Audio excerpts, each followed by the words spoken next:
Nous voici sur le site de Thingvellir, en Islande. En cette fin de 9e siècle, les jarls locaux se réunissent au creux de ces escarpements rocheux pour rendre la justice et prendre les décisions importantes pour la communauté. C'est ce qu'on appelle l'Althing. Aujourd'hui, cette assemblée est sous haute tension, car les jarls sont en compétition les uns avec les autres. Les 5 jarls se rendent ainsi à l'Althing pour parlementer, mais chacun amène avec lui quelques guerriers pour faire une démonstration de force. Après quelques échanges houleux, les 5 jarls se séparent.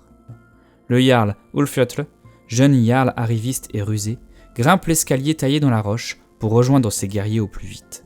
Il est cependant suivi de près par les jarls Harald et Hallstein qui lui invectivent de s'arrêter pour parlementer. Quant aux jarls Floki et Asrun, ils se dirigent vers leurs troupes respectives d'un pas rapide.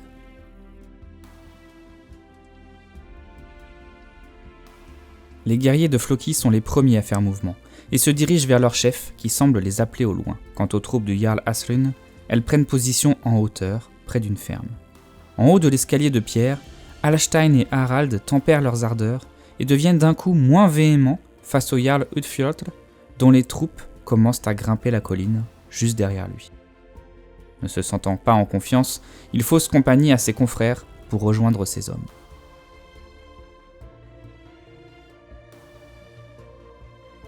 Pendant ce temps, les troupes de Harald se rapprochent du lieu de rendez-vous, tandis que leur chef descend l'escalier pour les rejoindre, laissant le jarl Hallstein seul, en haut du sombre escalier, contemplant la manœuvre de ses hommes au pied d'un arbre séculaire. Au même moment, le jarl Asrun est à portée de voix de ses hommes et leur ordonne de prendre une position défensive sur la colline. Redouterait-il quelque chose ? Probablement pas les troupes de Floki passant au loin, qui sont ses alliés.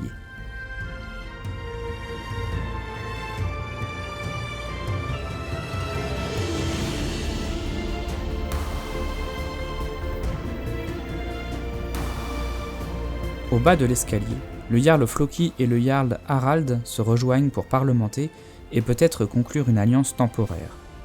Tandis que les hommes de tous les partis se rapprochent, Harald demande alors à Floki de le suivre en haut de l'escalier pour discuter à 3 avec le jarl Hallstein des suites à donner à cette journée. Asrun semble bien loin de ses préoccupations et continue d'organiser la défense de la colline. Dans l'escalier, les discussions s'engagent.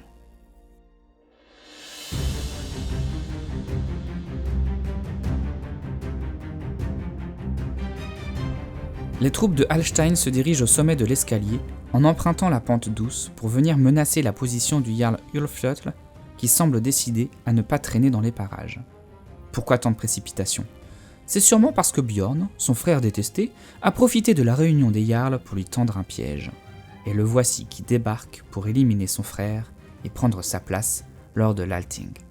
Les troupes de Floki, elles, ne sont pas en reste. Et tandis que la discussion des jarls dans l'escalier s'envenime, ces archers prennent pour cible les troupes de Harald. C'est le signal. Dans l'escalier débute un combat des chefs entre Floki, Harald et Hallstein.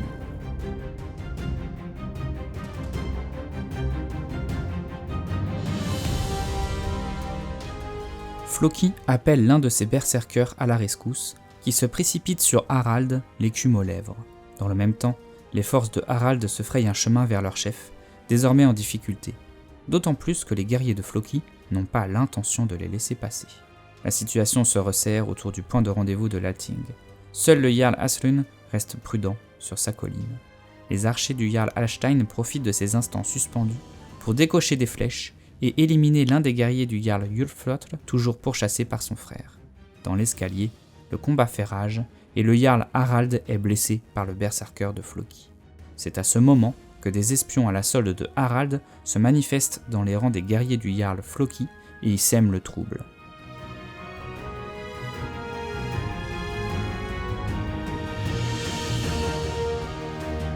De l'autre côté de l'escalier, dans les champs en contrebas, les troupes de Bjorn pourchassent son frère, Ulfjötl, qui tente de contourner la colline et passe à proximité des troupes du jarl Aslon, qui hésitent à se lancer dans la mêlée. Au même moment, les troupes du jarl Harald continuent leur progression sous les tirs des archers de Floki postés sur les hauteurs face à eux. Dans l'escalier, le combat semble toujours incertain entre Harald et le Berserker et entre Hallstein et Floki.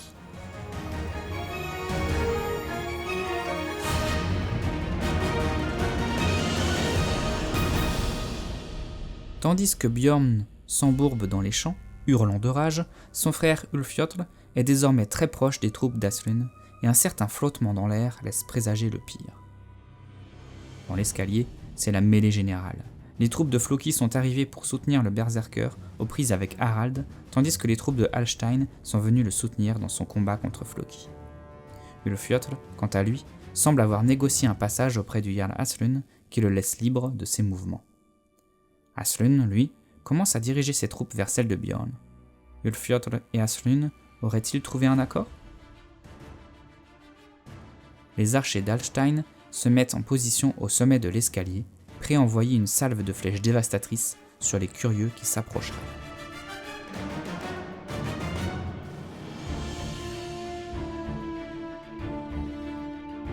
Dans l'escalier, c'est l'hécatombe.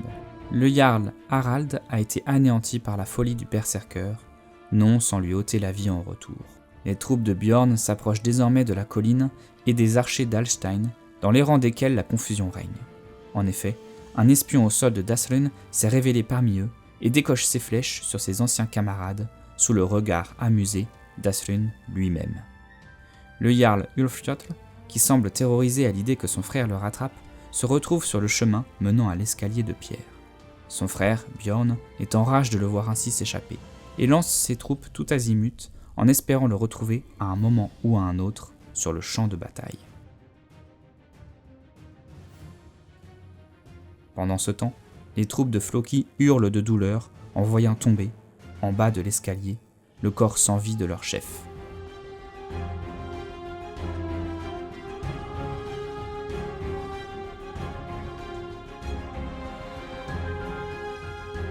Le Jarl Hallstein, qui vient de pourfendre Floki, se précipite au sommet de l'escalier en voyant arriver les hommes de Ulfjotl pour se retrouver face aux troupes de son frère Bjorn. La situation est périlleuse. Ulfjotl monte à son tour l'escalier pour essayer d'attraper Hallstein, mais tombe nez à nez avec les troupes de son frère. Le temps semble suspendu.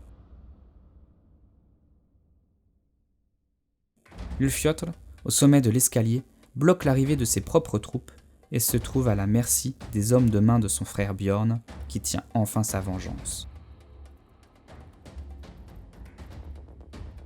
De l'autre côté de la colline, le reste des troupes d'Hallstein forme un mur de boucliers, tandis que leur jarl est aux prises avec un guerrier solitaire.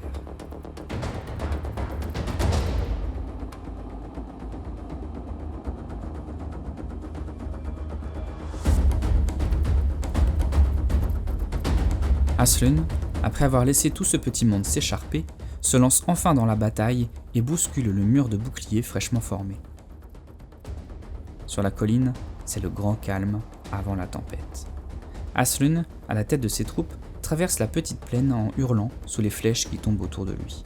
Au sommet de l'escalier, le Jarl Hallstein s'est débarrassé de son opposant et se sent un peu seul face à un Bjorn écumant toujours de rage. Ça y est, c'est la mêlée générale. Bjorn s'est lancé à l'attaque de son frère Ulfjotl avec tous ses hommes encore disponibles. Il va enfin pouvoir l'étrangler de ses propres mains. Partout, le combat fait rage. Les deux frères ennemis jettent leur dernière force dans la bataille. Épuisé, Ulfjotl n'offre plus qu'une maigre défense et semble sur le point de s'abandonner aux mains de son frère quand soudain, une flèche se fiche dans son dos. Ulfjotl vacille, puis s'écroule, sous le regard médusé de son frère, qui n'aura pas eu le privilège de le tuer de ses propres mains. Ainsi s'achève l'Althing de Thingvellir, dont l'escalier de pierre sera désormais rebaptisé l'escalier sanglant.